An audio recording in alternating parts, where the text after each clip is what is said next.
Most keyboards have a key you probably never touch, called the print screen key. It might look different on your keyboard, but it's there to capture your entire screen in one press. Still, most of us prefer using the Snipping Tool to take screenshots, since it offers more options and can be opened by pressing Windows Shift S shortcut. But why press 3 keys every time, when you could do it with just one? Here's the trick. You can set the print screen key to launch the Snipping Tool directly. Here's how.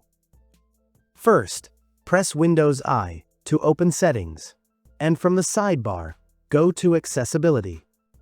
Scroll down and click on Keyboard. Then enable the option, Use the print screen key to open screen capture.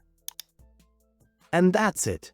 From now on, pressing the print screen key will dim your display and instantly open the Snipping Tool, so you can capture and edit screenshots right away. If you found this tip helpful, support us by subscribing to the channel.